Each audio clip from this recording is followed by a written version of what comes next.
is to have what became known as proximity talks. In other words, have us as a go-between. Talk to us. Talk to us and tell us how you want to begin this process, Israelis and Palestinians. Because, ironically, folks, there is more in common about what the elements of an agreement would be now than there ever has been. Like I said, if you had told me 30 years ago when I was here that everyone would be saying the starting point is a two-state solution, I would have told you, God, that's wonderful, but I haven't heard anybody say that. The proximity talks are designed to raise issues of consequence, but with the knowledge that, and to have some confidence building, but with the knowledge that ultimately, the leaders are going to have to talk face to face. They're going to have to sit down in a room and resolve the differences. Now look, what I'm about to say, I'm not speaking for either an Israeli leader or a Palestinian leader. I sometimes get introduced back home as I'm a foreign policy expert. Well, an expert's anyone from out of town with a briefcase. I don't have a briefcase with me. And all foreign policy is, and the foreign policy specialists at the university are going to be mad I degraded the title. But all foreign policy is a logical extension of personal relationships with a whole lot less specific information to go on. And so, folks, you students here, you get it. Probably get it better than the adults do. What happens here?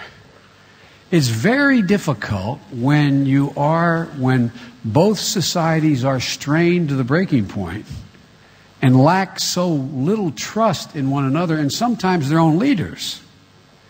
It's very difficult for a leader to go out and say, okay, if there's 5 points that have to be negotiated, I'll agree with you on point 1, and then we'll get to point 2, 3, 4, and 5. What will happen is, it will cost them politically, whether it's an Israeli or a Palestinian, it will probably cost them dearly, and they'll never get to point 2, 3, 4, and 5. So the trick here is, how do you build enough confidence where the leaders of both countries are prepared to actually, hopefully, in my view, me speaking, in secret, are able to actually sit down? Not in the glare of cameras, not because they want to hide anything, but so they have a chance to come forward with a fulsome product.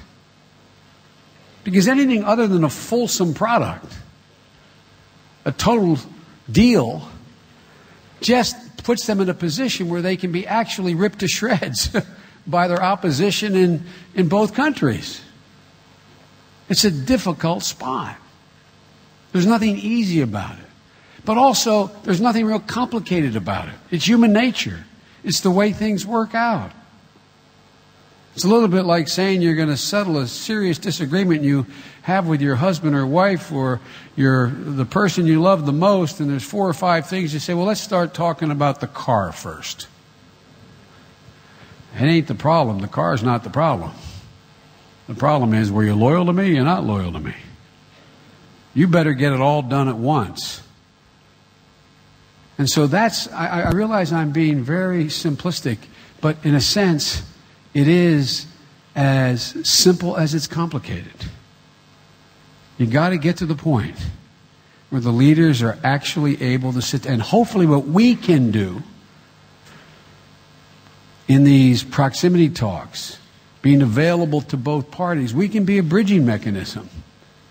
One leader said to me, Joe, all you have to tell me is the other guy really has a plan. Look me in the eye and tell me you believe they really have a whole plan, and I'm willing to sit down.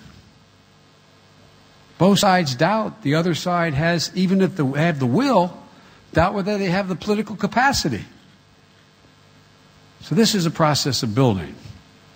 But ultimately, it's going to have to be, and I hope I'm answering your question, it's going to have to be the parties sitting down in a room, looking at one another, and there'll be stages before they get to that, with a total deal. It's not going to come out piecemeal. It'd be very difficult for it to survive in this political atmosphere and in the atmosphere of the press. And I'm not blaming the press for anything. But it's just very difficult. It's very difficult unless you have all the pieces And you've agreed on all the major pieces. And I think that's what eventually will happen. At least that's my hope. I can't see up in the balcony, but I'm sure you gave the microphone to someone, so just fire away with a question. I apologize. These lights are in my eyes. And then I'll take one more question down here, and I'll get out of your hair. Fire away up in the balcony, whoever has the microphone. My name is Maya.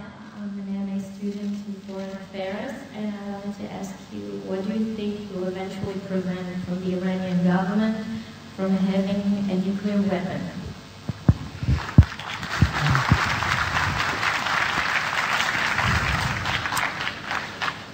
My dad used to have an expression. He'd say, reality has a way of intruding on events. I think the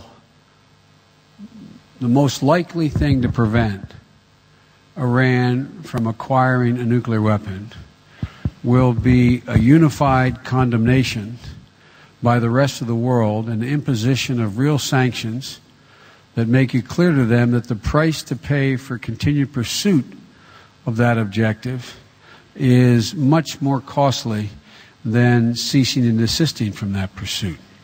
That's why we're working with the international community now, and I might add, have agreement with your country as well that the next best step to proceed is to the sanctions route, to move on imposing genuine sanctions.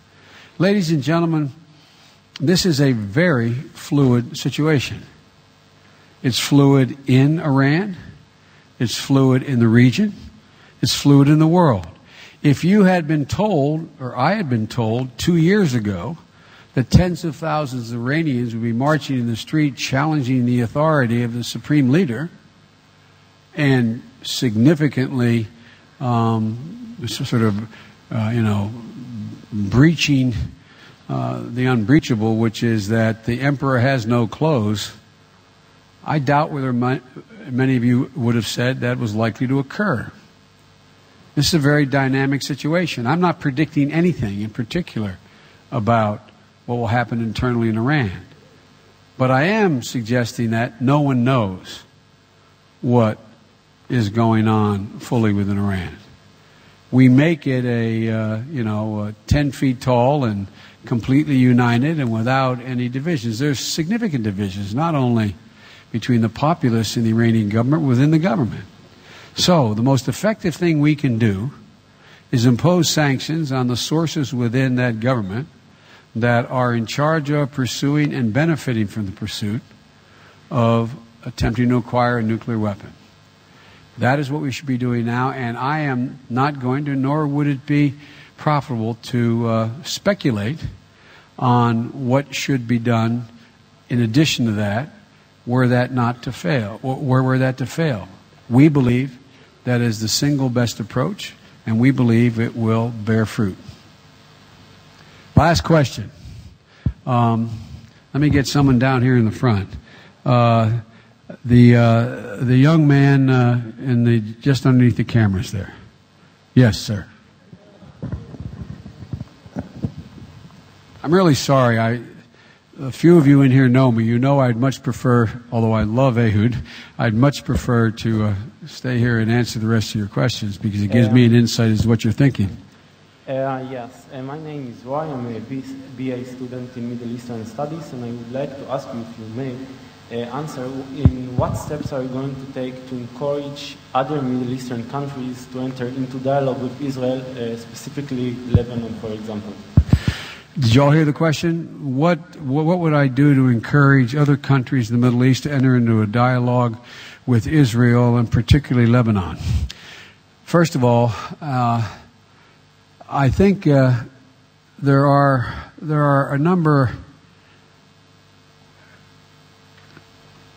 a series of opportunities that exist now in the mutual interest of your neighboring countries, as well as Israel, that didn't exist before. Some for good reasons, some for not such good reasons. For example, there is much more cooperation and mutual concern in relative terms with other Arab nations in Israel. because of sort of the unintended uniting consequences Iran has had. You have other Middle Eastern countries as worried about the acquisition of nuclear weapons and, most urgently, the active support of terrorist groups by the Iranian government than ever existed before.